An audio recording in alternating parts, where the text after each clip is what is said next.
What's up, guys? We are in Dallas, Texas today in the heart of Jasmine Crockett's district. It is rough, it is tough, it is hood, and it is foul, just like Jasmine Crockett. That's the whole persona, right? Tough-talking, street-fighting girl from the ghetto. That's Jasmine Crockett's entire aura. The attitude. Looks like in the shitter to me. The volume. Don't tell me to calm down. Because y'all talk noise and then you're out of control. The voice. You know, the congressional seat is over 4 times as large as my House seat. I'm trying to get clarification. But there's a little problem with Jasmine. It's all a lie. She's code switching. She's a fraud. And we can prove it today. This is where Jasmine says she's from, but this is where Jasmine's really from.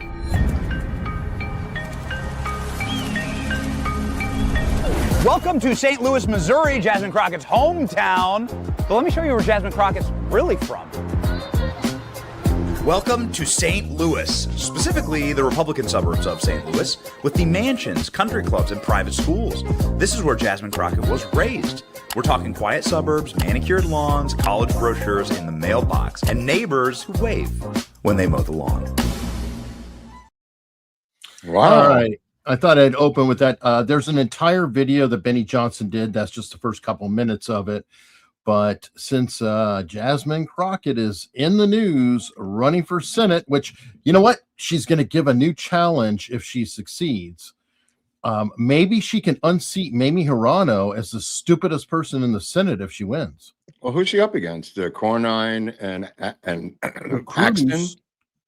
Cruz, Cornine, Paxton. Oh, it's Cruz's seat that's up. Well, Cruz is one of the Texan seats. I don't know. Well, Cornyn, yeah, Cornyn. Yeah, Cornyn is up. I don't think Cruz is up this year.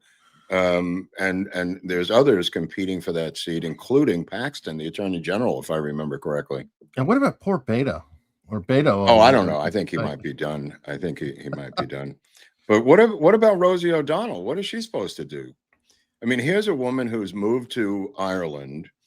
Her therapist told her as solid advice from the therapist, told her to lay off social media posts about Trump for 2 days. I thought that was a reasonable request by Dr. Reslowski.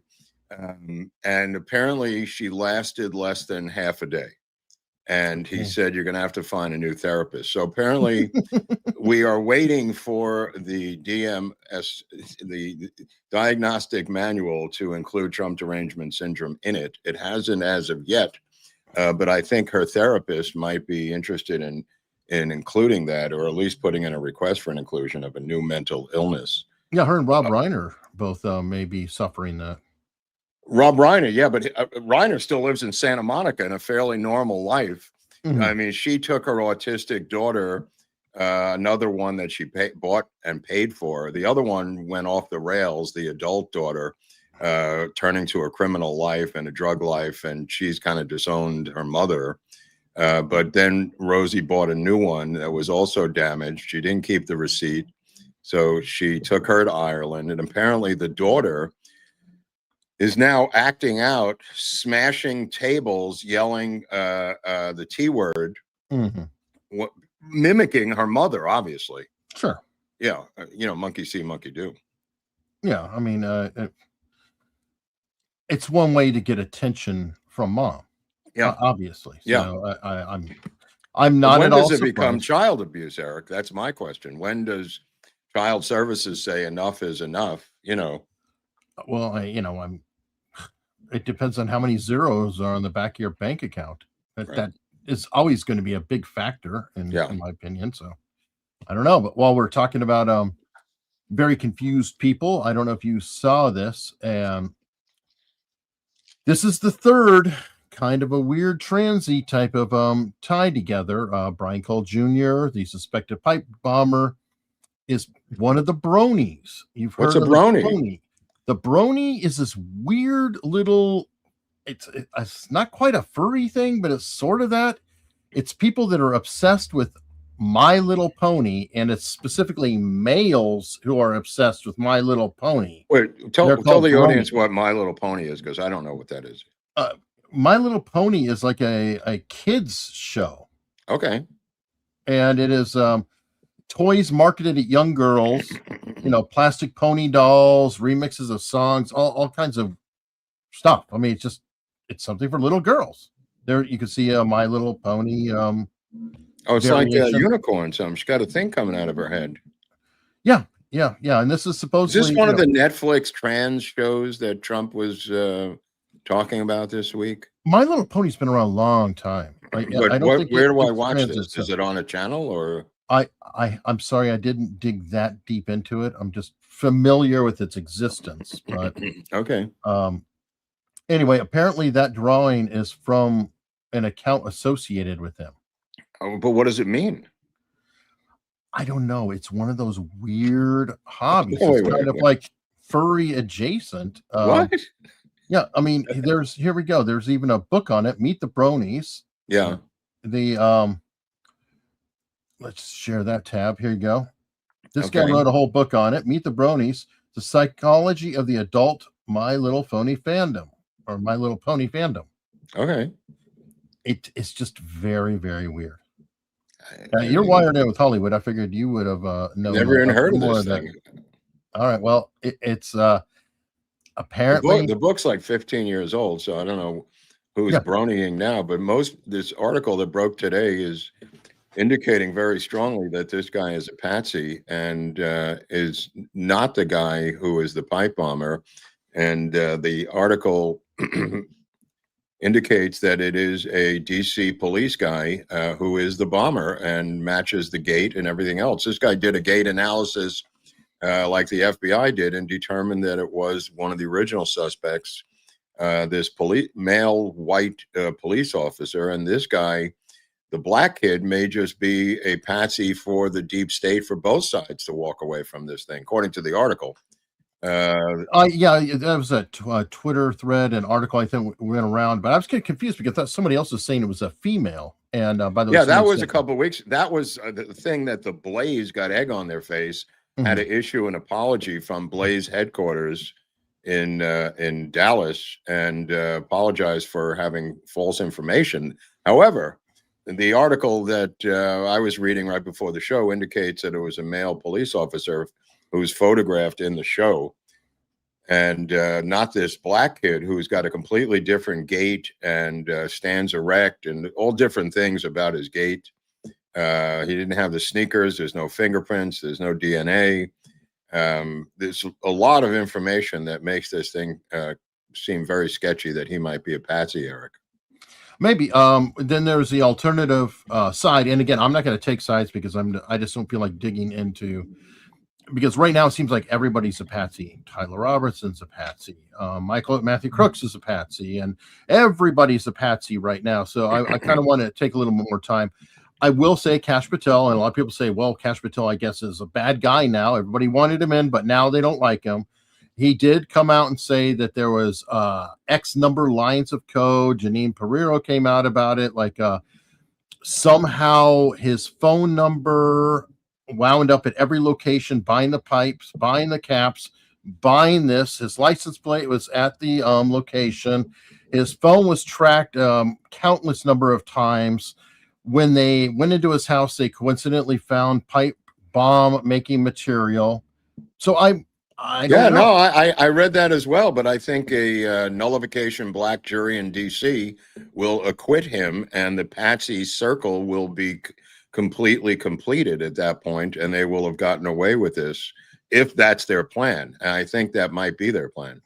Sure, and if he's got Benjamin Crump, I'm sure that they'll be screaming it through the trees. But again, like we know people, who literally have been saying that he was a patsy for, I'd say, probably a week now, or ever since it happened. But I choose not to say which way to go on that, because I feel like it did sound like there was actual evidence, unless Kash Patel just went out, lied about everything, and I don't think anybody's saying that. I'm thinking this might be above this kid's mental pay grade to pull this off. This seems like a little bit more complicated than what this kid, who apparently just takes the little Chihuahua dog and walks him outside with wearing gym shorts in 0-degree weather, listening to headphones, according to neighbors who said that he does this every day. and that he's this strange introverted kid. That's true. And somebody could have said, "Hey, can you go get me this stuff?" Yeah, no, I'm just saying it's possible, but it seems like there's more to it than meets the eye. Could be. They're going to have to prove their case in court, so it doesn't matter what you and I think. Absolutely. You know, I totally agree on that, and we'll see. We'll see. A lot of things right now are just very frustrating, in my opinion, in the community. Like, obviously you have this individual, Candace Owens, and going full tilt after Tim Pool. I don't know if you've followed it, but he went righteously off on her last night. I mean, well deservedly, because look at this thumbnail here, and you've got the $1 billion question. You got Kash Patel, Tim Pool, and a mystery man. It's a $1 billion question. What is the question? I don't know. Let's add the title to it. What's the question? The title of the video is "Who Stood to Benefit from Charlie Kirk's Assassination?" Well, I answered that. I would say the Democratic left. I would say her. I would say nobody has benefited off of Charlie Kirk's death more than Candace Owens. She has pumped out more material, more many million view videos than anybody else on the planet. But when you put that kind of question out there as a title, and then you put Tim Pool in the thumbnail like that, and Kash Patel like that, what inference are people supposed to draw? This is Tim Pool, who just had his place shot at over the weekend. Yeah, I think her minions went after him because he went after her, Eric. I think so too. And this is becoming like the Nation of Islam. This is becoming like the American Nazi Party, where these leaders get assassinated. George Lincoln Rockwell, famously, Malcolm X, famously, from interstitial warfare is where I was going with this storyline. Yeah, well, and here's the where we're going on it too. Tim Pool talked about the shooting over the weekend or Monday. I don't remember the exact date, but recently. And so we have this guy here who is the Skiff, SCIF, who I've noticed is out there pumping everything Candace Owens puts out. This account amplifies it, supports it, whatever. And this account went and called a sheriff's department, and they said, "Oh, we have no knowledge of the Tim Pool, shooting." Right. Only issue is the person called the wrong department. And are they implying that he made it up, Eric? Is that that's exactly it? That's exactly it. So this person did call the correct department. I want to play it because. Yeah, go ahead. Yeah. Sheriff's office. Sorry, I got tongue-tied. Sheriff's office. No worries. Hi, this is Cameron Higby. I just wanted to call and verify receipt of a report that should have been filed with you guys, or an incident. Do you have the incident number? No, I have the name of the person and the incident. So there was a shooting in Tim Pool's compound, and I wanted to make sure that you guys are aware of that. It would have been last night, so it would have been the night of 12/5. It might. Now I use this too because he didn't dox anything. He cut out any addresses or something. It had been reported the following morning. Thank you for holding. I'm so sorry. Yep, no worries. That's totally okay. Yeah, we just got bombarded with an issue here, so. I totally get it. No, you guys have more important things to do, I'm sure. Okay, so it says here it was a third-party caller that called it in. Okay, and what road did you say that was? Oh. Okay, got it. Yeah. Cool. Just want to check if that would be the right road. So it's a third-party caller, and was it that incident I described where somebody drove up and kind of just shot at the place? Yes. Amazing. Okay. Well, I'm glad that's on your guys' radar, and that was in, right? Yes, sir. Amazing. Okay. Thank you so much for verifying that. I appreciate it a lot. All right, so there you get it. He did in fact make a call. He did report it. they are claiming that, oh, no, he didn't even report it. The sheriffs didn't hear about it. They're putting out there. And I see in our chat that there are people who are like, well, if you haven't been following Candace, here we go. I would suggest if you haven't been watching CO podcasts over the last 3 weeks and relying on talking points from other podcasters, you're missing the boat. No, I don't think so. She's going to be removed by lawsuit.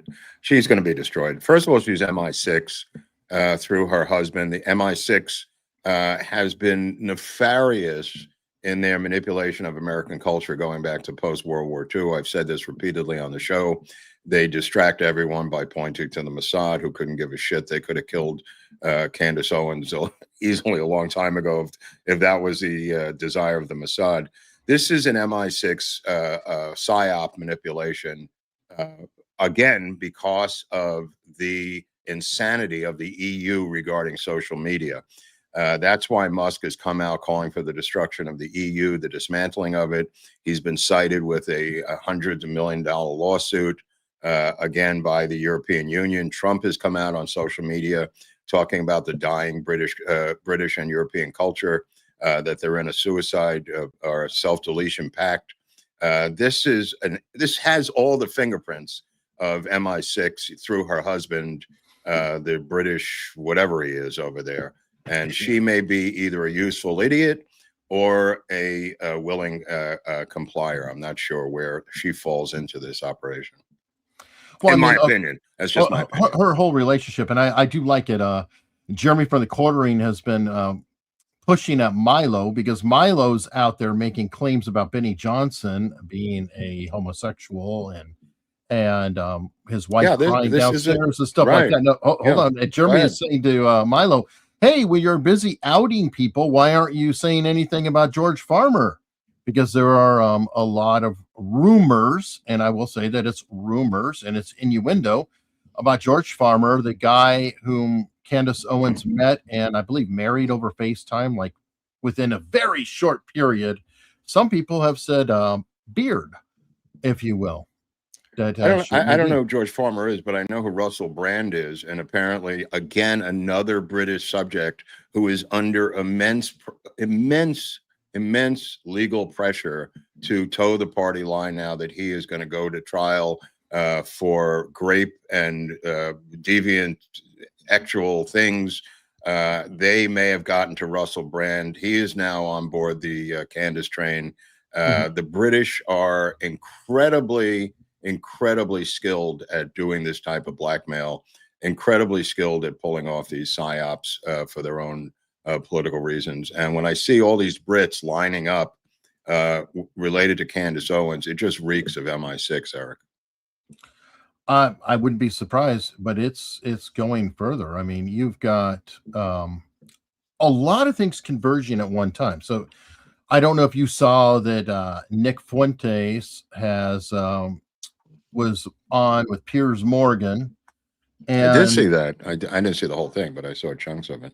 I didn't either. I just saw clips, but I got to confess, it's one of those issues that really kind of gives me pause, because in general, I'm pretty much a free speech guy. I'd rather have people out there where they can be criticized, they can be pushed at, things like that. However, I interviewed, for example, the former head of the American Nazi Party, if you will, who, he's reformed, and he actually, works with JD, whatever. He works on the opposite side now.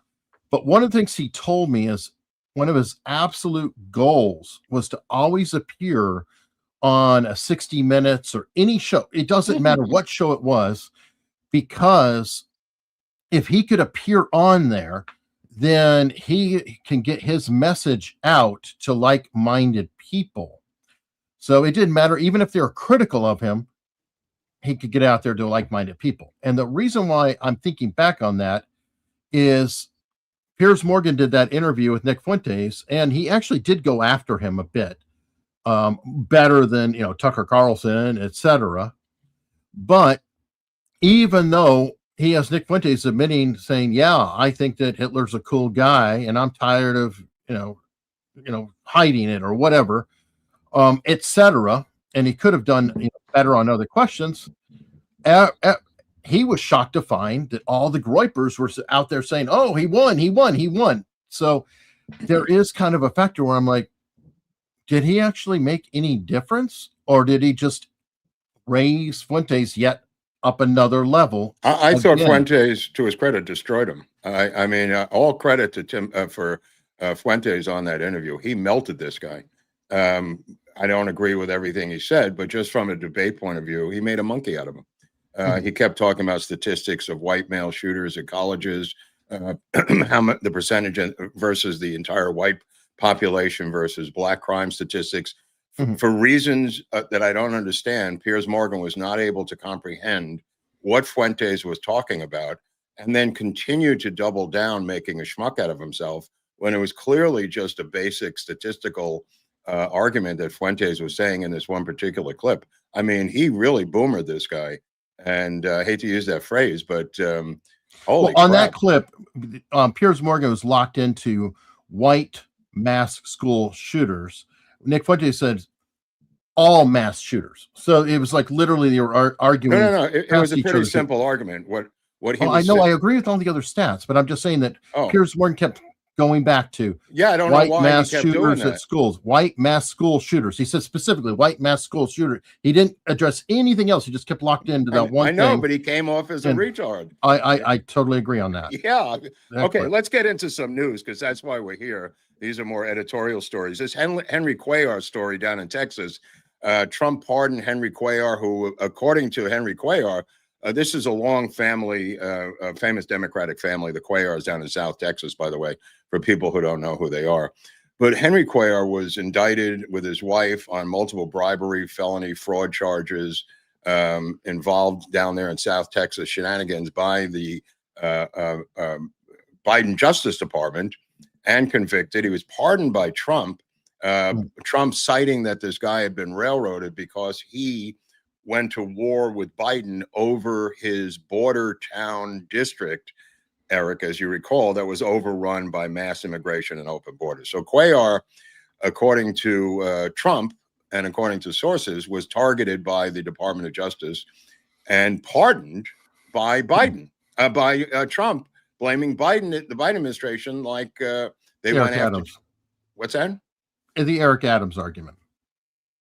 I don't know about that argument, but he said that they went after Eric Adams because Eric Adams went against him on immigration. It's the same argument, right? Except this guy was convicted of multiple felonies with his wife. I don't know Eric Adams was ever charged with anything, but the point. No, I'm just saying the point I'm trying to make is Trump. He immediately said he's running for re-election, and Trump has now turned on him and has vowed to destroy him. This is a guy he pardoned 5 minutes ago, Eric, and immediately said that he's a Democrat for life, is running again, has been embraced by Hakeem Jeffries immediately, and is back in the fold and says he will be a good Democrat. Trump is now given life to a guy for reasons I can't explain. I thought maybe you had some angle on it that I didn't see here. It's his blind spot. Like I said, it was the same argument as Eric Adams. I know the guy was probably really a felon. That's the really sad truth, is he probably actually I don't know did all of that. However, Trump he thought it would look great. You go pardon a Democrat who went against the Biden administration, and he thought, that's going to look good. And the guy's like, yeah, I'm still a Democrat. Tough shit. Not only is he still a Democrat, he's running for election. It's worse than just I'm still a Democrat. He's now going to win by a landslide with the backing of Trump. By the way, you can't make this stuff up. I mean, I got to give credit to Sean Spicer. He said this before any of this broke. I didn't know that. Sean Spicer said, I don't understand this pardon. Yeah. Trump should have forced a resignation. Yeah. From the person before he did this pardon. I don't know why he's doing this. So Spicer actually said that the day of or the day after, to his credit. So he, I guess he foresaw it. Yeah. Now Mamdani, in case you're not following this, has put together a transition team, and the guy he brought on to deal with the criminal justice problems in the mayor's office for the city of New York is a 7-year convicted felon ex-rapper who, with his gang, went around robbing Uber and taxi cab drivers at gunpoint. So somehow Mamdani believes that this guy is close enough to criminal justice to know enough about it to advise him. Well, yes, he knows what criminals do. He knows firsthand, Mark. Yeah. I mean, he's an expert. I will guarantee when he gets his $200,000 salary, he will go back to making some criminal mistakes, which has happened in the past. So this is his first political hire, by the way, is a ex-con rapper who served 7 years for armed robbery. And keep in mind, this is not a one-off. They were a gang of criminal armed robbing taxi cab guys who specialize in this thing. They just happen to get caught on one final trip. But I guess the mayor of New York feels that he has to have this guy to advise him on criminal justice. Well, again, he will recognize a criminal for sure, right? I guess one to know one. I guess that's the logic. It's like the Willie Sutton things. I robbed banks because that's where I robbed safes because that's where the money was. Yeah. Speaking of criminals, like Sheriff, I think it's Grady Judd. He's always a fun guy who comes out with different arrests. This is his latest, and it's about a football team. I want to compliment the Cocoa Tigers. They won the championship after finishing the season 15-0. It was the Atlantic Coast Youth Athletics Association. And they beat the Thoroughbreds 26-6. I mean, they didn't just beat them, they ran over them. And the Thoroughbreds were from Philadelphia, Pennsylvania. Now I want to introduce you to 8 of the Thoroughbreds. No. And here they are. You look at the Thoroughbreds and you find out, what were they doing? What were they doing on Saturday morning? Well, let me tell you what happened to building characters. They Ubered from where they were staying. Who is the coach of this game? They come from Philadelphia, Pennsylvania, down to the Dick's Sporting Good in Posner Park. Not only did they Uber down there to shop, they had no intentions of paying for their product. So they came into the store in 2 groups, and they began to systematically steal product. And that's exactly what they did. They stole, and they stole, and they stole. I love it. What has he got now? And they stole. Oh, my God. They stole. Yeah. How do you like that? Holy crap. This is everything that they stole. Football turf tape, $24.99. And guess what?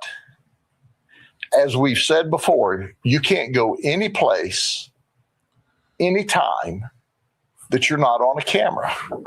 So Dick's Sporting Goods knows that they're stealing because they're watching this systematic, organized theft ring called a football team.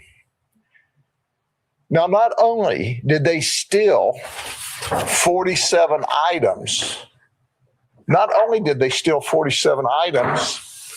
but ostensibly they may have cost their team the championship. Oh, big deal. And the football game. Who gives a shit? I don't know if these all were starters or not. Did he say starters? That's what I was But thinking. I can tell you that we were finishers. We arrested them. That's nice. We took them to the Juvenile Assessment Center. Okay. And we put them in lockup. But I want to introduce you to their coach. Oh, thank you. His name's Ramon Bynes, B-Y-N-E-S. What's his So record? when we notify the coach who is responsible for them, you would think he would be interested in holding them accountable and responsible. Instead, he goes to the deputies and begs them not to take these young men into custody. What? Oh, don't arrest them. Drop the charges. Let them go. And then when we said no, then they go to Dick's Sporting Goods to the manager and said, oh, don't charge them. Don't charge them. They were not taking bubble gum one piece to chew. They stole over $2,000 worth of products, over 47 different products they stole. Anyway, I thought it was kind of fun. I think that Dick's Sporting Goods, because they're so woke, will probably drop the charges, and they're underage anyway, so I don't think anything's going to happen to them. The fact that this coach, the coach should be fired, obviously, for. Oh yeah. I mean, not even a heartbeat did he even think that maybe this was wrong. I mean, it's just shocking. What did they go to Florida from Philadelphia for? Yeah, they were there to play in a championship game. Instead of like focusing on the game and all that, they're out busy stealing. Wow, that's pretty pathetic. And well, I'd like to give a shout out to Harmeet Dillon, who is kicking ass out here. She is suing 15 different states over dead voters on the dead voter list, Eric. And she has already, this is in its early stages, removed 260,000 dead voters from multiple state voting lists and thousands upon thousands of non-citizens. Here's the plot twist. She's got 15 state lawsuits. Only 4 states complied with the entire request. Red states didn't comply. States like Georgia didn't comply. Alaska told her to go F herself. But she's pursuing ahead. It doesn't matter that they're not complying. She's legally pursuing it. She just found it shocking that even red state secretaries of state would not comply with a order from the Department of Justice. That's how entrenched these dead voter lists are within each state. But she said it may end up being 1 to 2 million when her work is done before the midterms, Eric. So I just want to give a shout out to Dillon, because a lot of the people in the administration have had grades from A to F. The Attorney General and others have had low grades. Some have had high grades, like this Besant, the Treasury Secretary, has had high grades. Apparently now RFK Jr. is polling higher than Trump and Biden in recent Harris Gov polls at 45% approval rating for RFK Jr. Rubio. And there's Rubio. I mean, it's a mixed bag. But she has gone under the radar for a number of months, and I thought she deserved to have some thanks for the work she's doing, which has gone basically quietly unheralded. Well, now that you bring her up, her name came up. Somebody wrote in, it might have been on two-way, I don't even remember, or one of the people came at the question and said, what are some third level superstars that we don't know? Because we obviously know Marco Rubio, he's got 20 jobs, and RFK Jr. and all these people, and her name came up as one of the 3 of like couple tiers down, who's kicking ass and taking names and really having an outsized influence, even though she's down a couple layers in the government. I mean, you got to give her some credit. I mean, she is just doing the job. Very idealistic. Stephen Miller is just nonstop, as Tom Homan is.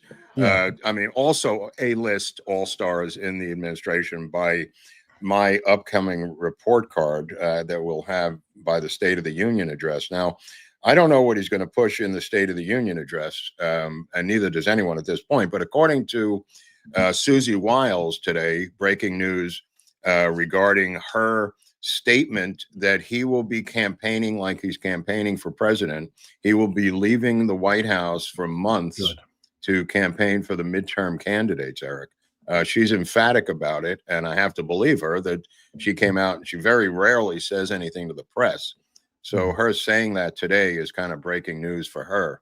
Well, it's important. Trump has got to get out there, because I feel like other people are writing his story, and when he hits the road, he sucks all the oxygen out of everything, and he can drive the narrative.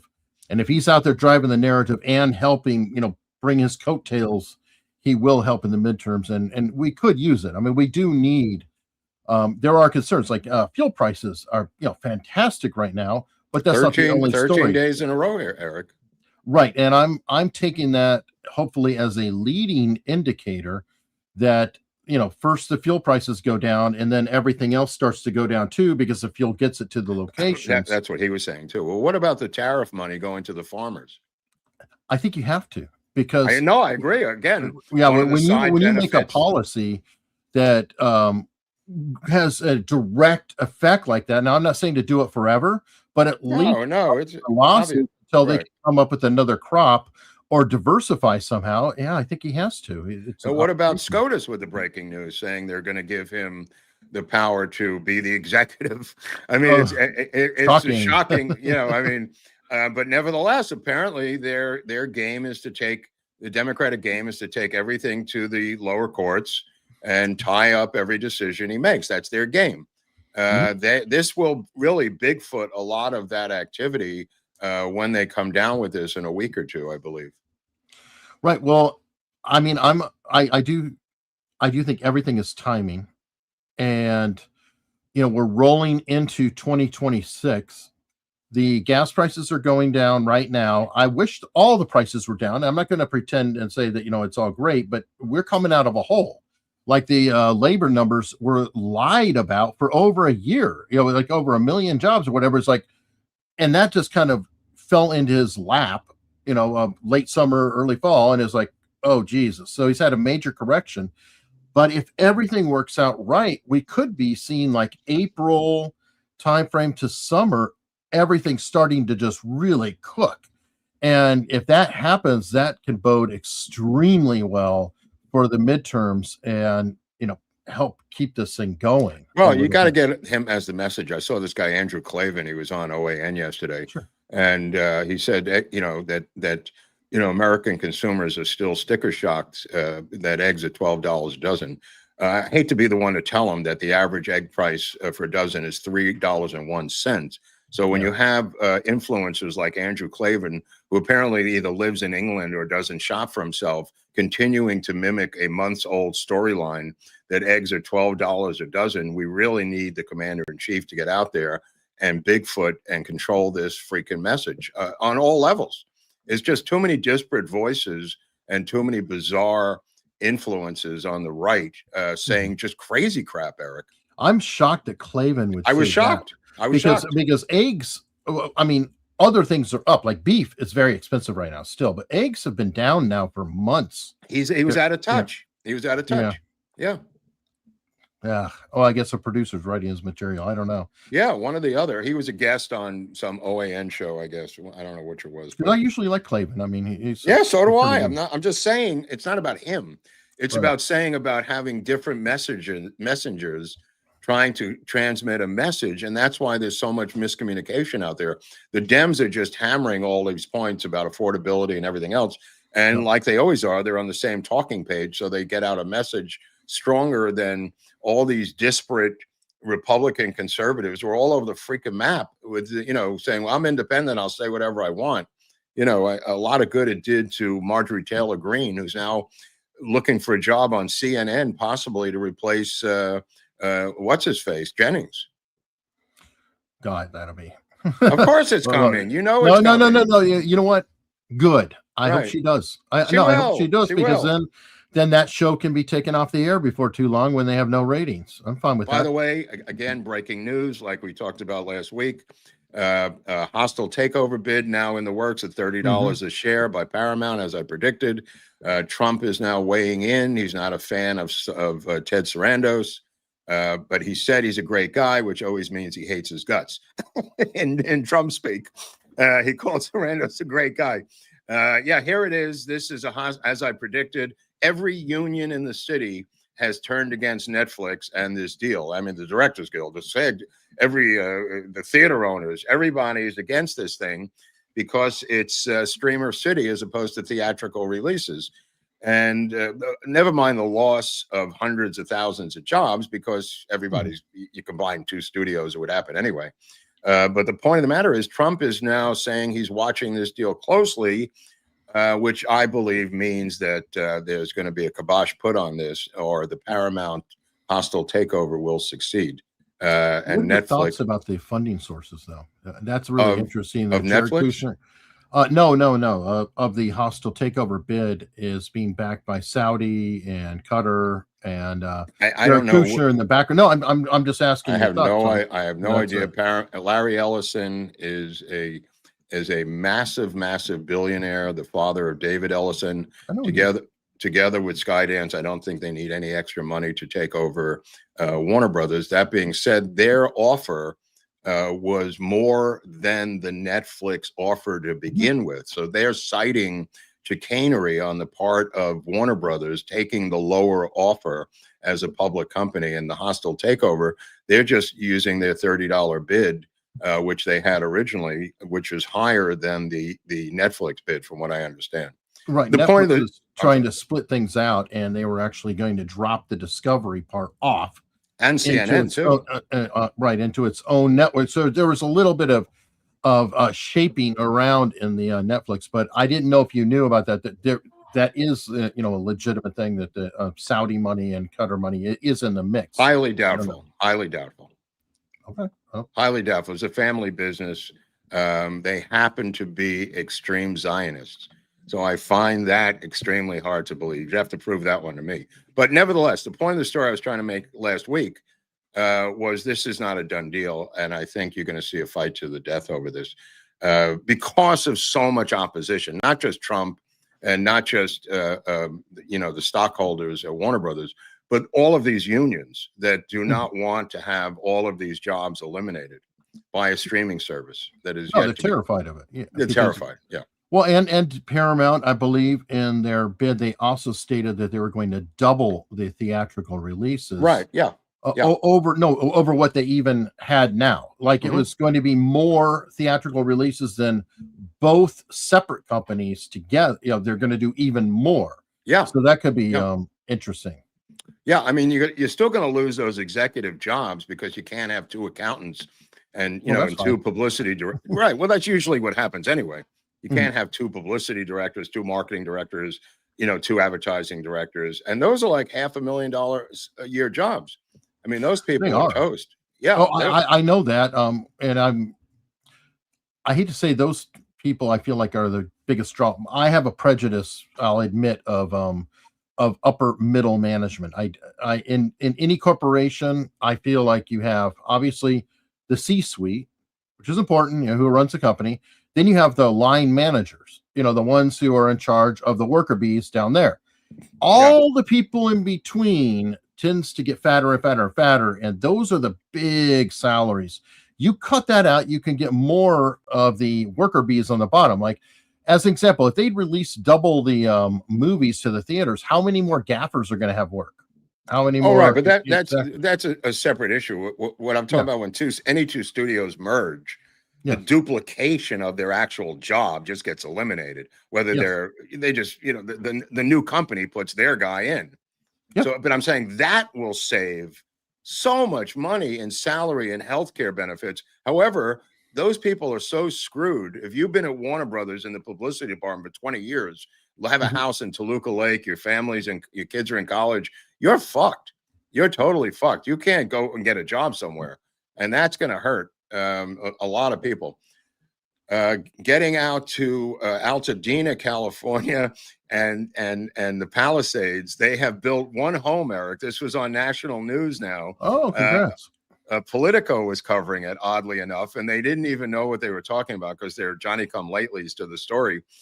A prefab home has been built in Altadena to an older black man who's moved back in. This is the only one home in a year that has been built in the industrial juggernaut that Gavin Newsom says is the state of California. And all around him was, as we discussed, was just sheer devastation. It looked like Dresden after the war. And this guy was happy to have his home. He was like 65 years old. He lived there his whole life. Completely different home. It's like a prefab home. But nevertheless, Corolla's been talking about it again and how there's 0 homes in Malibu. There's 1 home in Altadena. And apparently the entire group representing the homeowners showed up at City Hall only to have the city council once again postpone voting on eliminating building fees. that can be for each homeowner $10,000 to $30,000 in just fees to get permits. So they had requested this vote 7.5 months ago, and each time they postponed it, saying, and the women started crying at the event, and one of the leaders said, which is the point of the story, I had no idea how ineffective the city government was until this happened. Welcome to the real world. Welcome to the real world. It's like a liberal getting mugged, Eric. Yeah, but what I want to see is that same liberal when in your next election, when they pull the lever and they walk out, be like, so who'd you vote for?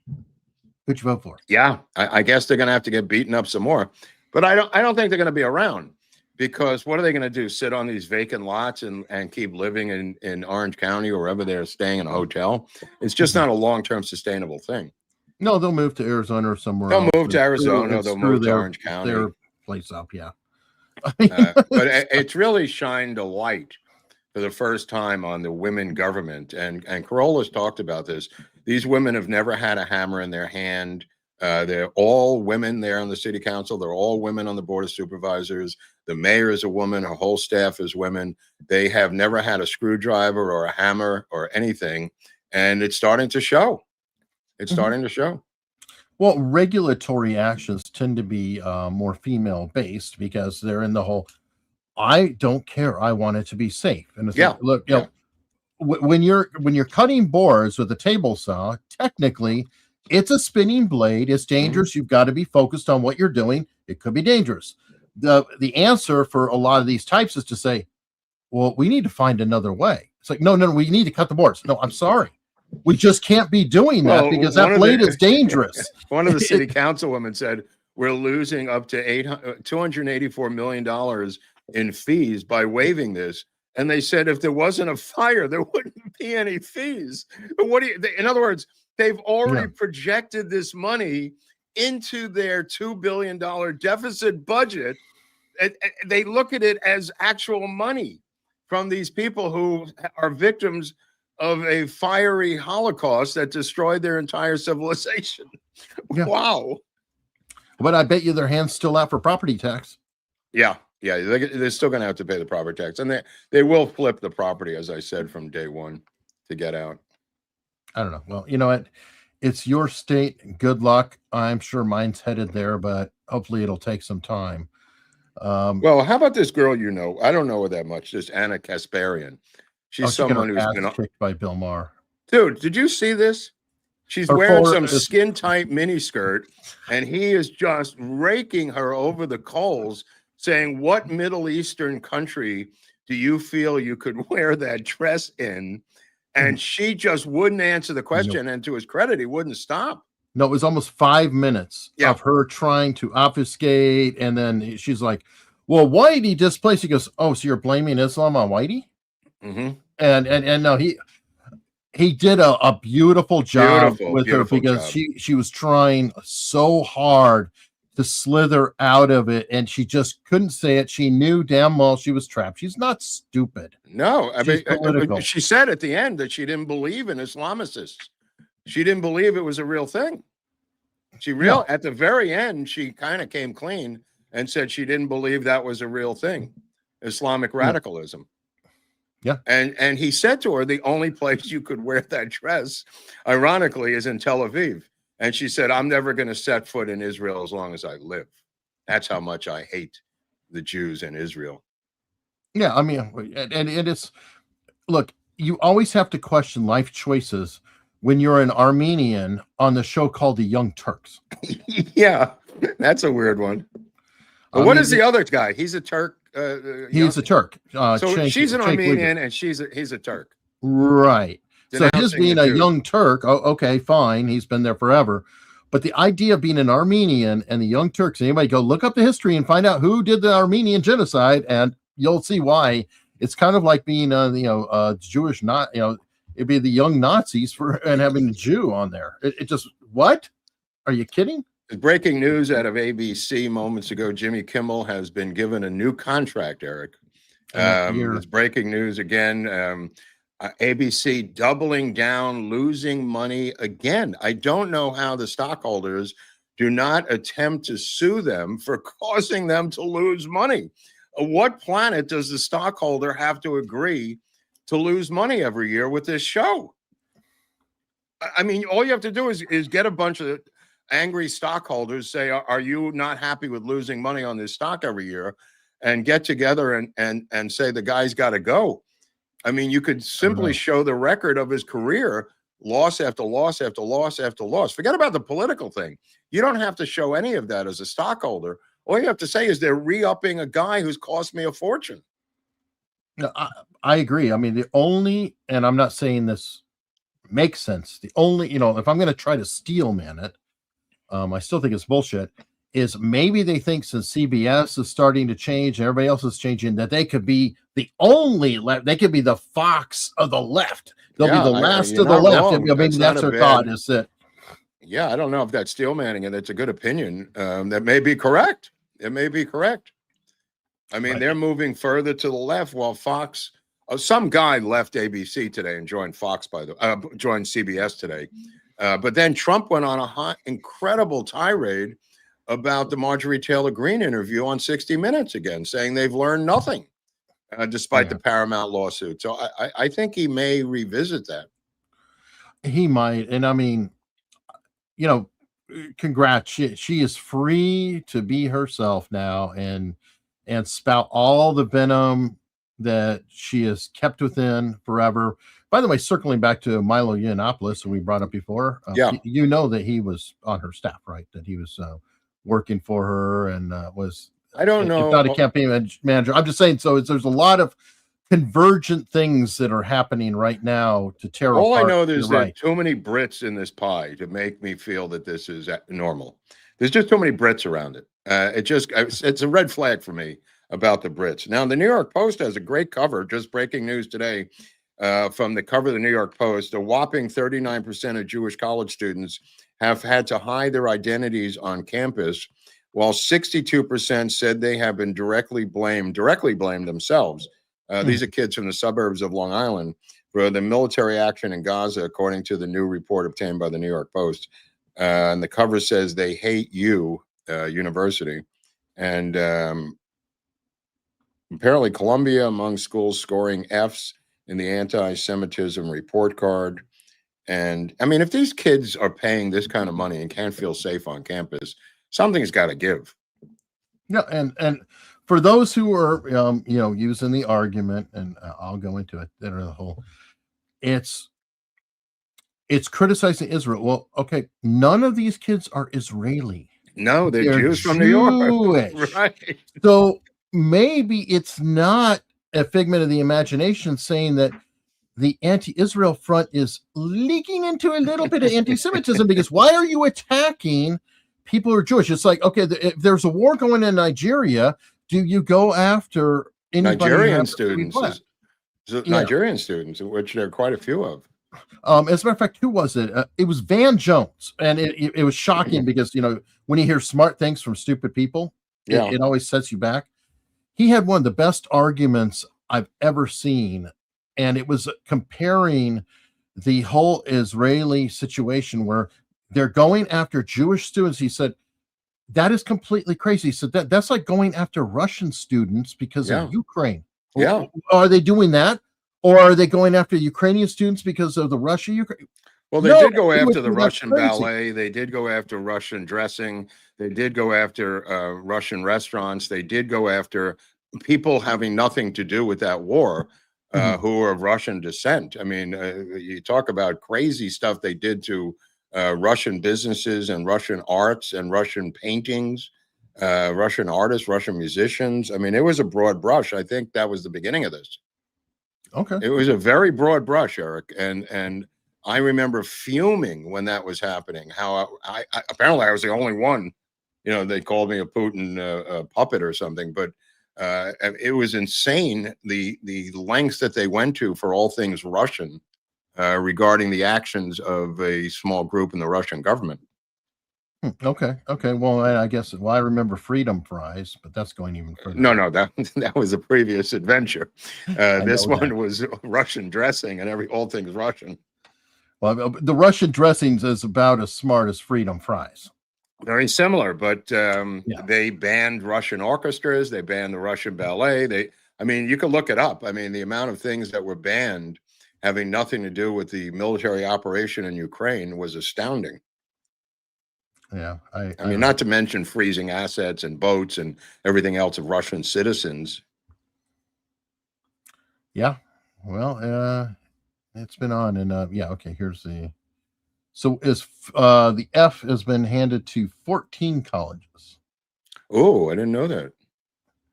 14 colleges on the anti-Semitic report card. Wow. And 2 New York universities. That's creepy.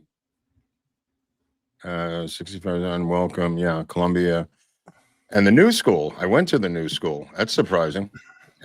Which is downtown in the Village. 14 schools. Oh, here we go. Oh, here they are. Okay. Brown, UPenn. I think Columbia. I mentioned UPenn the other day. Somebody was railing, saying that they went to UPenn. How dare I criticize UPenn? I don't know what that was about. But apparently the New School, I did go to the New School. And Brown, Portland State University, UC Berkeley, UC Davis, Pomona College. It's a small college out here, apparently making the list. Northwestern. Look at that. Yale, MIT, and Harvard. Like Boston's well covered. Wait, is Yale on there? Yeah, Yale's last. Oh, Yale's last. Okay, yeah. MIT, Harvard, Yale, Columbia. Yeah, this is, and Brown, that's 5. And University of Pennsylvania is not an Ivy League school, is it? Or it is? I don't think so. I think it's kind of like Princeton, where I don't know if Princeton. Princeton definitely is. Okay. But yeah, look at that list. I mean, these are the top universities filled with Asian students, which apparently Trump is now going to have to do something because he's floated this trial balloon of these 300,000 Chinese students of the communist elite staying in the United States. I mean, this is the craziest Trump policy of all time. Like, what's it to Trump? I mean, is this the bargaining chip? I'll let you have 100,000 as opposed to 300 if you do A, B, or C. Like, what's his game here, Eric? I don't know, but you speak Trump. Oh, I do. Wow, thank you. I will say that he floats a lot of things out there, and then it changes the next day. Like, remember, he was even talking amnesty for a little bit for all hotel workers and and farmers, and then suddenly he backed off of that, and then the H-1B, it goes in and goes out. I think he says things, and then he kind of listens to see what the reaction is going to be. Yeah, when he puts the idea or concept out, at least from what I've seen, he's got that. Hey, new camera. Quite the view there. Let's see what happens now. Trying to get rid of this orange thing that Eric is. Blame me on his orange. Anyway, another story while you're fighting with your camera. Haba resigns as a U.S. attorney for New Jersey to keep DOJ role. Yeah, this story's crazy. I mean, I don't know what the deal is. It's another bungle. I just look at this as a bungling mess here. Yeah. And I just do not, again, attractive female lawyer, Trump. Here we go. We've talked about this before, about how he seems to appreciate the attractive lawyers, and I just don't. I don't get it. I don't get it. This was a spokesperson, really, a lawyer for personal stuff. Every single judge crushed her, and now she's just crawled back to the DOJ as an advisor to Pam Bondi. That's over. I mean, throw some. Aren't there guys who are heavyweight guys that you could put into these positions that are not going to be lightning rods? Or Hermie Dillon's. Well, she's got her hands. She's got her hands. No. I'd say there's people like her too. So why does it have to be a gravitas? Chick? Why does it have to be a chick? What it is doesn't this? have to be. I know, but that's what he keeps doing. For whatever reason, he likes attractive female lawyers, and it's like he's getting his clock cleaned. He's getting his ass handed to him by the legal people who look at them as inexperienced, filing papers and doing things that they're in over their heads. Yeah, he needs to call Dershowitz and say, "Hey, give me some people, Dersh. Give me 10 names. Give me Yeah. 10 freaking names of guys who want to do this, who don't have a political agenda. This is not complicated. Sending these cheerleaders in there, it's just losing case after case after case. Yeah. Yeah. And I mean, Dersh could recommend a ton of people right off the top of his head, of people who will not only be competent, but also he needs fighters. He needs people that, will go to the mat and will make the other side Remember crazy. that guy from the Alex Jones case, Eric? Yeah, Norm Pettis. How about that guy? Phenomenal. Oh, right. Phenomenal lawyer. He of course probably wouldn't do it because I know him, and I'm not saying he just got his marriage fixed. Right. I'm not saying he would, but there are guys like that out there. Absolutely. We want the traditional just fighters, like lawyers, the ones who believe more in the law and the process than they do any political bent or anything else. I think that's, by the way, the one thing Harmy Dillon said, the guy in Georgia, Raffensperger, refused to turn over the voter rolls to her. Of course he did. I know. I went, of course. I mean, there is no surprise whatsoever on that one, in my opinion. All right. We brought this up before, but it's an update. I just saw this coming down the pike about our friend Jordan Peterson. Oh, what do you have? This is Michaela's video from today. I'll play about a minute of it. Hey guys, brief update on my dad, because I know a lot of you have reached out and asked and have been waiting for one, as have we, obviously. I don't have a lot to say because everything's been slow. He's still very unwell, but he's not in the hospital. I'm seeing him every day for hours, which is really nice. We're working with great specialists and giving him more time to recover. I'm hopeful he will recover with time. When I posted the last video, I didn't know if he would recover at all. It was really scary, and I'm hopeful now, but it's still early on and he's still quite unwell, and we're still really not sure what's going on, whether it's an immune system issue, neurological, both. So I wanted to give an update that was like, things are really It's no bad, update at but all. they're not as bad as they were a month ago. This is a type of medical porn. This is bullshit medical porn. The guy's a phenobarbital addict. He refuses to get off phenobarbital. He's been on it for years. He thinks he can medicate and still function. He can't. He's got to go to rehab, detox, go in there, get off of pheno, and move on with his life and find a power greater than themselves and get into a program. This is a very simple story. The reason they're talking around it is they refuse to admit that he's a drug addict. Just like every other famous celebrity drug addict, he could be one in recovery and carry the message. He refuses to admit, out of denial and shame and whatever his motivation is. That's why they keep talking in this circuitous bullshit, non-medical terminology. I am done with her, done with her father. I pray for him. I hope he gets well. I pray for him. He's a great author who happens to be a drug addict, and get sober, get clean, carry the message, bro, like all of us. Oh, there you go. And she does look like she may have had a little too much work done of late. Somehow her ex-husband was on with a podcast why he got divorced from her. He was— Is that the Russian? The Russian guy. I mean, there's so many intelligence operations going on here. The Russian guy had a family that went all the way back to World War II and then KGB stuff and Russian generals, and hooked into her. Now they're divorced. He's the one that brought him to Moscow for the detox, the rapid. Dude, the whole thing is a freaking mess.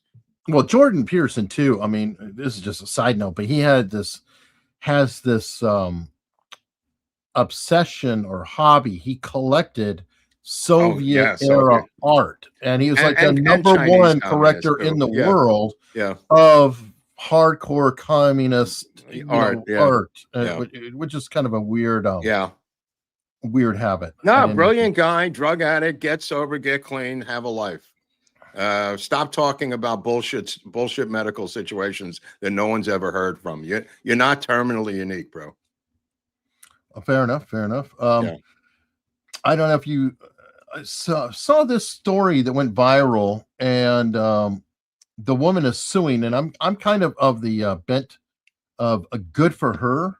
Well, before you start to finish your story about Milo with Benny, that whole people don't know what's going on there. Okay, well, we'll see what happens there. Milo Yiannopoulos went on Tim Pool, and that's what's so weird is you have Milo, you have Tim Pool, you have Candace, all these weird players all circling with each other. He went on Tim Pool, I think it was Friday's episode, and he was on there with George Santos. And you know that things are off the rail when George Santos is trying to talk you down. So Santos is not exact, but Santos is like, what are you saying? Why are you doing that? What are you doing? Milo was going on, and he was talking about that all the conservative places are gay central and everybody in it is gay. And then he went specifically after Benny Johnson, claiming that Benny Johnson is up there with boys. He did clarify. He said boys. He said not underage, but very young. Okay. And then his wife is downstairs crying while Benny is doing this stuff, which is pretty strong material. Now, I talked to Nate about that actually earlier today about the defamation possibilities because Benny Johnson is suing him at this point. Yeah, that's what I meant to ask you. Yeah. The problem is this. Okay, if somebody calls you a homosexual, that's not defamation. Right. Why would that be defamation? Well, in this case, though, he's calling him an adulterer. And that actually does cross the line because when he said that he's up there with boys, a family man is up with boys while his wife is crying downstairs, and Benny Johnson's career is being a family man, a very strong conservative, things like that. I believe that could be perceived as defamation by Milo is saying, bring it on, that he's got the receipts. Milo is very aggressively saying, looking forward to it, bro. He was talking about, I won't go into the details of the clothing that he was supposedly wearing, allegedly, leather ass chaps, things of that nature, gay clubs, that type of situation. Yeah, well, Milo is noted for collecting dirt on everybody. What country is he from? He's a Brit. You knew that. No, it's a rhetorical question, Eric. Right. Well, he's a Greek Brit too. No, but I'm saying, what does he have? His own special intelligence unit or something? Who's feeding him this information? Yeah, I mean, well, and what does he wake up one day and say, I know that Benny Johnson's gay, and I've got all these receipts to destroy this conservative influencer? Give me a break. Keep this in mind. Milo disappeared for a while, and he keeps popping back up, right? When was the last time he popped up? Think about it. He became a Christian non-gay. No, since then. Oh, I didn't know. He was at Mar-a-Lago. Oh, yeah. With Kanye West and Nick Fuentes and Donald Trump. Now, tell me, with all these convergences going on, what better way to go after MAGA and to smear Donald Trump than to place him with Nick Fuentes at a dinner, which they did. Now you have Milo back here again, supporting and helping out Candace Owens' angle on Tim Pool, which he's after. I'm just saying this shit's connected. And it's that's what I'm saying. It's an op to destroy MAGA. Well, I'm saying the op is coming out of Europe because we're at war with them over social media. This is the war. Who is the leader of that unit? Is Elon Musk. And you know what? It could be. I don't think it's only Europe, though. I think Qatar's got a mix, hand in it. That's probably true too. Yeah. So, I don't want to limit it. Yeah, you're talking about a slave state. That they're popular. I mean, I'm more interested. I'm interested in Qatar, but it's more fanatically bizarre that we're seeing the death of Western Europe with the death of this totalitarian state called the UK, where friends of ours are living under the jackboot of Nazi repression in a totally fascist totalitarian regime called the United Kingdom. There's no other way to spin this. It's not fun and games anymore. This is a repressive totalitarian regime that has gone to war over, as Eric pointed out last week, the guy who came back from shooting skeet, being in prison because he posted it on LinkedIn. This is a war. It's a war against free speech, and it's a war against MAGA, because MAGA is extreme free speech, as is Elon Musk. This is a Cold War that is starting to heat up, Eric. Yes. And the tip of the spear are the British. Yeah. I'm sorry to say it, but somebody's got to say it here. This thing's out of control. Yep. I agree with you on that. And, you know, also keep in mind, what did the British do? They helped China. I mean, how deep do the ties of Britain and China go in? Well, you're right. Yeah. People are saying that the UK and these countries don't have an industrial base. They make absolutely nothing. They're beholden to China for their industrial base, and they're acting as if they're surrogates politically with social media of China. They're actually mimicking Chinese techniques. And people are so cognitively disconnected because we're used to watching European Vacations with Chevy Chase or Monty Python and all this other stuff that we can't wrap our freaking minds around it. Well, the same thing happened in 1935 in Germany. It was the biggest movie audience in Europe. It was the biggest Hollywood audience for films. It was the biggest Western civilization in Europe. Nobody could wrap their minds around the Nazis in 33 and 34. And people just couldn't believe it. No, rightfully so. Rightfully so. Yeah, no, I agree. And now there is a side of that. Like, I forgot, oh God, who was it that took all the blame for Chamberlain? Yeah. Chamberlain, for, appeasing Hitler and all that. One thing in his defense, as somebody pointed out, and I've managed to confirm a little bit, is that in fairness to him, England was not able to fight at the time. They did not have enough, and they had no real allies. So he really didn't have an option to fight at that point. So he kind of had to appease. And while he was appeasing, they were busy manufacturing like mofos in the background. And that did help a lot later on. Also Churchill coming over here, sleeping in FDR's bathtub for over a week, getting drunk every night, and then coming out with the Lend-Lease program. Yes. He knew he wasn't going to leave without those ships. And FDR came up with a way to do it, this so-called Lend-Lease program, without direct aid to the Brits.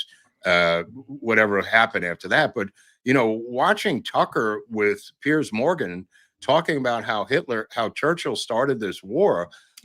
Morgan was just stunned. He didn't know. He was like caught like a deer in the headlights, saying Hitler invaded Poland. What's it to you? And he said, well, we had a military defense pact with Poland. That's number one. And number two, we didn't think that he would stop at Poland.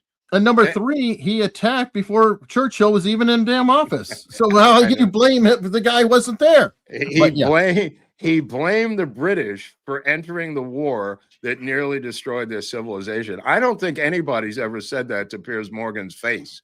He looked like he was stunned by this new what I'm saying is a drug-addicted Tucker who has been doing substances to get to this place. I just can't believe that this guy, no matter how much freaking money they gave him, woke up one day and said, I'm going to back Tucker. I'm going to back Qatar and Hitler. Sorry. It's just too radical of a change. It's Daryl Cooper's politics, which he learned from the other guy who got sued. I forgot his name. You're talking about David Irving. David Irving sued. Yeah. He sued and lost. Yeah. But it's his politics, and he's coming back on the scene too. I'm starting to see he's out there going around. So it's an amazing time. But I wanted to share this with you because you're bringing up England and the social media and stuff. A friend of mine, Gavin, shared this with me earlier today, and I was like, wow. I mean, it surprised me. This is the shocking moment a 15-year-old was shot dead in a gun and knife attack in Birmingham. The gunman, Yusuf Mustafa, carried out the fatal and brutal attack that lasted about 30 seconds. Keon Lincoln, who was shot and stabbed outside his home, died after being attacked by a group of youths. Wait, I thought the UK didn't have gun violence. Because every time the conversation about guns comes up, somebody inevitably hits me with well, the UK banned guns in 1997 and they don't have these problems, really? Because that clip didn't look like no gun violence. That looked like a kid getting shot and stabbed to death on camera in broad daylight. Then I go into the comments. So one of the commenters asked, the question is, where does a 14-year-old get a gun from? What the fuck? That's a great question. And the answer is the same way criminals everywhere get guns, illegally. Yeah. Gun bans stop the good guys, not the bad ones. How many times you gotta say this? And then another comment in response to this says, there's a ton of guns in the UK. They just don't report them. And this is where the rabbit hole opened up, because I started digging. And what I found completely nukes the fantasy that the UK is some gun-free utopia. The UK's own state-funded news organization, Keon Lincoln, teenagers jailed for boy shooting. A 14-year-old boy has been jailed for at least 16 years for murdering schoolboy Keon Lincoln, who was shot and stabbed outside his home. He was repeatedly stabbed by a group. He was shot in the stomach as he lay on the ground. Shot, stabbed, killed. In the UK, the supposed gun control paradise. Now, this alone already proves that banning guns doesn't magically stop criminal violence. But then I ask the next logical question. Has gun crime gone up or down in the UK since the 1997 gun ban? And this is where things get really uncomfortable for the anti-gun crowd. Here's a direct quote verbatim from a research paper titled Gun Crime, the Market in and Use of Illegal Firearms. Offenses involving firearms in England and Wales rose from 4,903 in 1997-98 to 10,964 in 2004-2005. Now, let me translate that for anyone who missed it. After the handgun ban, gun crime more than doubled. Wow. This isn't my opinion. This isn't gun lobby propaganda. This is UK government data analyzed by UK researchers. And it gets worse. Here's another verbatim quote, this time from The Guardian, a UK newspaper that loves gun control. Gun crime has doubled in the past 4 years and risen by about 40% in the 2 years since handguns were banned. So if the UK is the model we're supposed to follow, why did gun crime explode after they banned guns? I'll tell you why. Because banning guns doesn't stop criminals, it just disarms everyone else. People believe the UK has almost no gun violence because they don't have a First Amendment. The government can and does regulate speech, reporting, and coverage of violent crime. The UK media culture downplays firearm crime to maintain the narrative that their gun ban worked. This is... I wanted to share that because that, I think, demonstrates so perfectly what's going on, because what else is going on? There's these grape groups, we'll say gangs going around. We can't report that. So why are they cracking down so hard? That's to why. Suppress the word. No, absolutely. Isn't it easier to govern, Eric, if you could suppress bad news? I mean, it's as old as Rome. If you can control the media through this narrative, through repression and jackboot terrorist tactics of raiding people's homes at 3 o'clock in the morning because they put up that somebody was a jerk on a social media post, you can rule anybody. Anybody could do that. That's not a democracy. You know, that's not a people-driven government. That's a repressive Third Reich style regime. You know, control of newspapers, media, and social media. The BBC caught red-handed editing Trump January 6th speech. The top 2 people had to resign. This is not willy-nilly. This is an orchestrated MI6 run terrorist regime that is in bed with the Chinese politically and industrially because they manufacture and do nothing. They flooded their own country with illegal aliens and people from other cultures, and they're backing it. And I would not be surprised if these political leaders are being paid a small fortune by the Chinese Communist Party on the side. I think their motivation may indeed, at the end of the day, be financial. It could be, and I guess the part that really bothers me the most is it works. It's working. It works for right now. I mean, Trump is onto him, though, Eric. Trump is okay. Sure. That Truth Social post yesterday, breaking news about his was savage attacks on Europe. He's not taking this lying down simply because on one front they're trying to keep this war going with Russia and Ukraine because it makes money for them. These bloodthirsty warmongers, the old neocons from the U.S., are no longer here. They're in Western Europe now. They have moved to this Soviet European republic that has now taken on all the earmarks of the old Soviet Union. You know, it's got a central bank. It's got no rights for the individual states. I mean, it's crazy. Yeah, I agree with all that. What I'm saying though is that I thought that really illustrates something. I have to be honest. I did not realize that their gun violence has gone up. I did not realize their gun violence had doubled. I knew they had knife violence and things like that. But look at the culture. You always mention the culture. Look at the British crime movies. You'll see the pervasive use of guns. You didn't see that years ago. Look at Mobland. Look at all the shows. Guns, guns, guns, guns, guns. The culture indicates what's really going on behind the scenes. There you go. All right, so let's go through some super chats because these help us out, and sharing all this stuff and dealing with YouTube. We've been having to do the demonetization dance again. BS copyright claims too. Speaking of Russia, by the way, did you know that our video from last Tuesday is blocked in Russia? What did we say about Russia? We didn't. That's the crazy part. Remember, I shared the video of the Christmas setup that Melania Trump did? Yeah. And then I compared it to the Biden. Right. Well, the Biden clip got us blocked in Russia and copyright claimed by the Duke Ellington estate or something, because I guess that was no, I kid you not. So we made no money on that. What a circuitous route. But I still can't figure out why the hell. What does Duke Ellington have to do with it? Well, I think that was his music playing in the background, or a variant of it. I think it was BS. It was like another group. Doesn't matter though. That they upheld it, whatever, and I muted it now. But all that money gone. Welcome to our life. So these super chats, all of you, they do help a lot. They really do. And Anthony is here to remind us again from Australia that it's Trump's fault. So thank you, Anthony. Tractor Guy Diffuse gifted 10 America's Untold Stories memberships.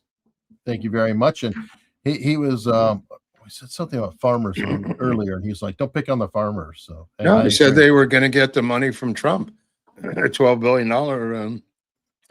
handout. Pamela saying happy Tuesday. Thank you, Pamela. Happy Tuesday to you as well. Sean Lucan gifted 10 America's Untold Stories memberships, which always helps. Thank you. And some of the people might even renew them, which just it continues to help us, keep going, support the show. Jelly Donut, kind of like Lil Angelo Ball caught stealing in China. Little Angelo Ball. There was a basketball player that I don't went know. over there and stole some stuff. Also, the pot girl. There was some rappers arrested in Japan, Tokyo, the other day. Breaking news, and they thought that the embassy would just let them go, and it's not so easy. Other countries have laws, and Americans don't seem to realize this, that other countries have laws, and the embassies do not set you free. They can't. Well, just be glad they didn't get caught in Singapore. Tokyo is pretty harsh too, Eric. Okay, well, at least Japan has a zero tolerance for illegal narcotics and drugs coming into the country. I understand that, but I'm saying the outcomes. Like I think Singapore is like 30 lashes in a public whipping. And dude, I would take the lashes just to get out of there. Oh, says you. I would take those lashes. I would avoid taking the drugs personally. All right, so let me see. This is Chot Akan. Before this, I read this. I'm going to point this out. I will try to read most super chats because I appreciate the support. And if somebody's going to give us money, I feel like a degree of obligation. But I don't feel obligated to read every single super chat. So if you're going to come in strong or in the wrong way, I may not read it, and I'm not going to feel bad about it. This is kind of borderline, but here it is. Everyone loves you, Mark, but you seem overly pro-Zionist to a lot of viewers. All love. What? Okay. Yeah, me and Trump and Marco Rubio and J.D. Vance and all the intellectuals on the conservative right. Yes, it's you alone. You see, you are by yourself. Every other person on the right who you can go to channels that are whether it's Fox, or you could go to channels like Newsmax. Why is it that you alone are not pro-Israel? Only you stand alone, not me. It's not me. It's me and Donald Trump, me and Trump's family, the Vice President of the United States, the Secretary of State, Rubio, every single member, Huckabee, the former governor. You are by yourself. That's what you need to understand.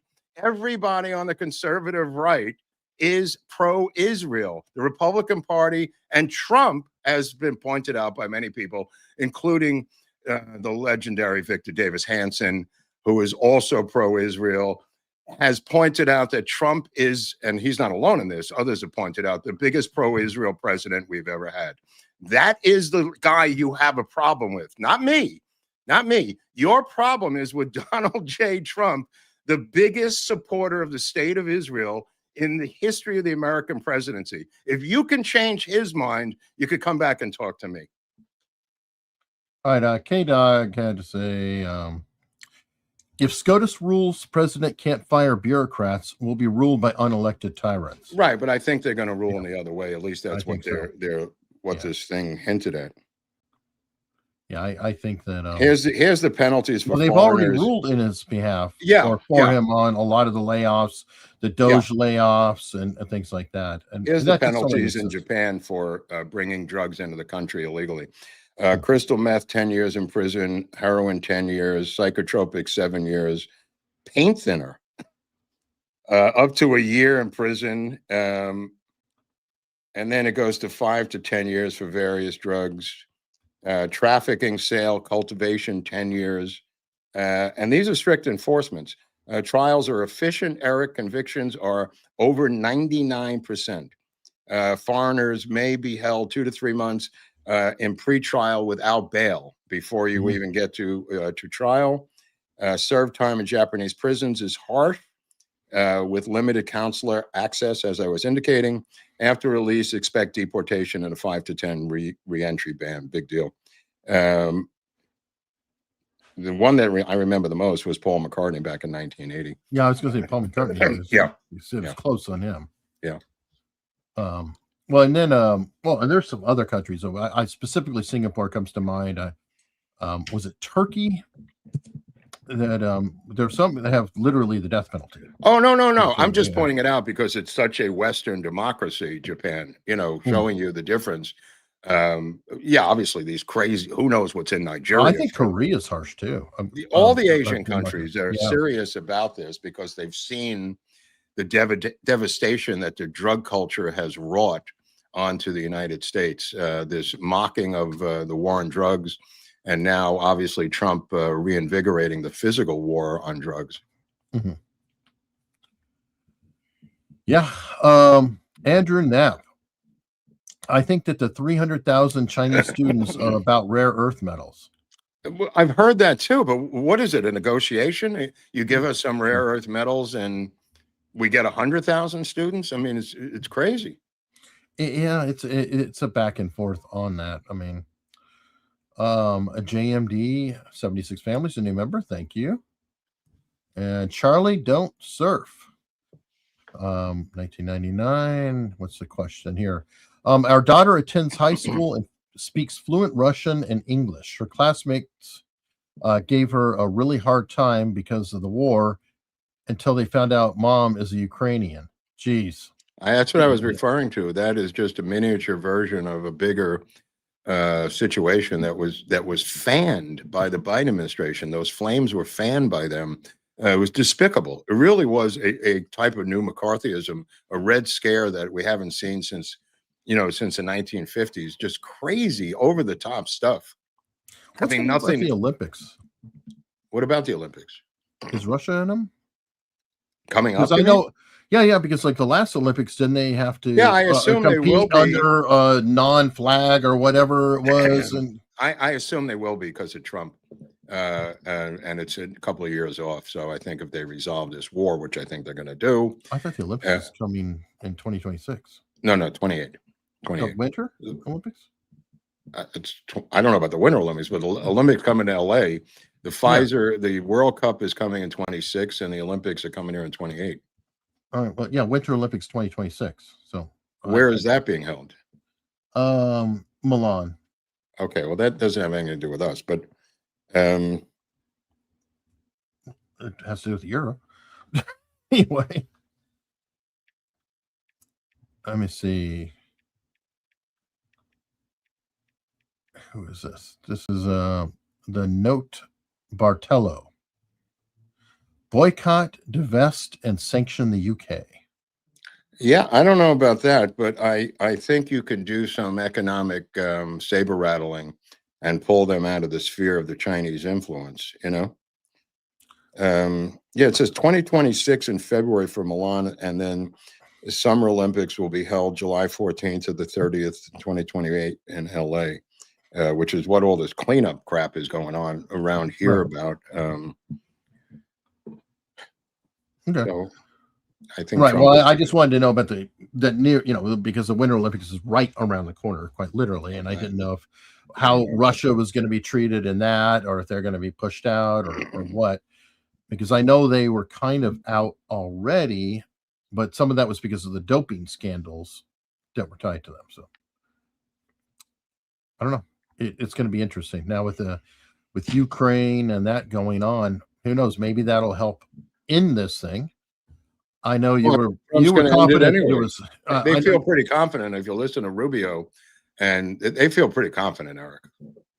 Okay, well, they've felt confident now for some weeks. I hope it pans out. Weeks is okay. I don't mind weeks. I don't mind it either, but I'm not going to sit there when I saw them, all get together and hang out at in Alaska and have the jets fly overhead and everybody's great. And then how long ago was that now? So I hope that he's only been president for 10 months, so I mean it can't be that long. Okay, Mark, I understand that, but I will have to see. This will be his 9th war, by the way, that he ends when he ends this one. I mean, they're already opening the Institute of Peace in Gaza this week. So that is moving forward with apparently what's his face from England is going to be involved. Dennis Blair. Tony Blair is going to be involved. I thought he was instrumental. That guy somehow was involved with the negotiations with Jared Kushner. I did not know that. I know. Yeah, I know. Yeah, he was. I haven't heard from him in the political stage for many years. Neither had I. That's why it was a surprise when the whole deal was made. It was like Tony Blair. He was in the mix. I said the same thing. Yeah. Yeah. So no, that was very, very interesting. But it gets even more interesting when we move on. Hold on. Oh, somebody came with a super chat. If you like to eat, thank a farmer. That's true. Thank you, farmers. And absolutely true. And hopefully, I just remember living in New York, and the produce department was the size of my kitchen in a supermarket. It was just so sad, and everybody was so used to it. This is, I'd go across the street to D'Agostino's, and the produce department in a regular supermarket was so. I mean, we were used to it. It wasn't just much. There was a couple of tomatoes. There was lettuce. Everything was there. It was just like really shabby. And then when I came to Southern California, holy crap. The entire store was produce, just night and day, really night and day in terms of produce. Yeah, well, I mean, culturally speaking, etc., California is very big in vegetables, produce, fresh foods, things like that culturally. Another super chat. This is for you. Question for Mark. Can you detect drug use by looking at people, or is it inside information that tips you off? Usually by looking at people and interacting with them, but not all the time. You really, it has to be, something, pretty demonstrative. But, look, I didn't know Tom Petty was a heroin addict for all those years. He kept it very secret. His daughter told me he kept it on the down low. He set fire to his, accidentally nodded out, set fire to his studio and almost burned the whole thing to the ground, almost got killed himself. There are people who keep it on the down low. Again, depending on the type of drug. Meth is very difficult to hide. Heroin, a hell of a lot easier if you've got the resources to hide. You know, but you know, if it makes your life unmanageable, it could be weed too. You know, where you're just waking and baking every single day, and you can't understand where your economic base went, and you're not having any work ethic anymore, and you know, the problems that come with weed addiction and everything else. But depends on the drug, to answer your question more accurately. I have a feeling, and this could be me projecting, that he might have been kind of saying, because you had mentioned that you thought Tucker was definitely having some drug issues or things like that. And he might have been asking in terms of like, can you tell by watching him on TV? Or inside information? I don't know. These are just clips. I mean, I can't tell. I don't know the guy. I haven't seen the guy. I'm just going by his own actual public admission of the level of drug abuse he's gone through his entire life.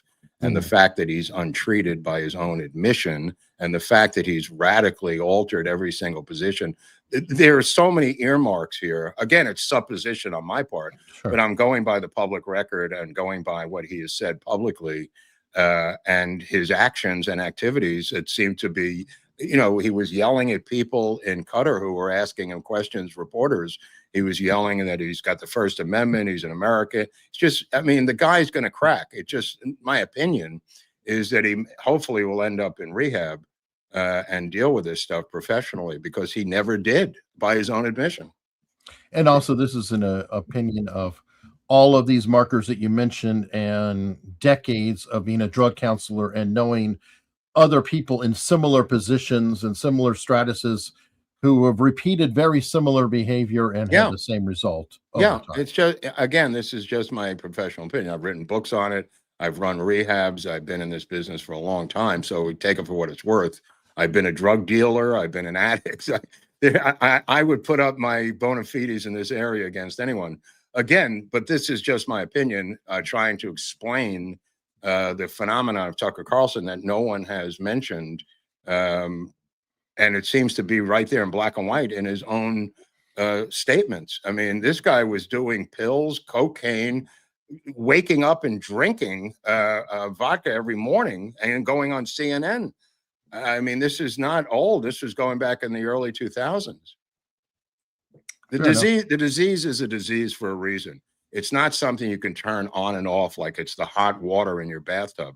It's a progressive illness that has a spiritual manifestation to it, a physical manifestation to it, psychological manifestation. They have a phrase called jails, deaths, and institutions is where you end up if it's untreated. And the institutions can be mental institutions or hospitals or your own mind going insane, you know, just white knuckling it. And I think that's what's happening to him. It's just, again, it's just my opinion, but that's my guess. And that could be. I still say that I think he's grifting as well, but that's mine. We will go and continue this discussion in locals, again, unstructured.locals.com, where you can always follow for free. And if you like it, you can subscribe. It always helps us out. And we will see you over there momentarily.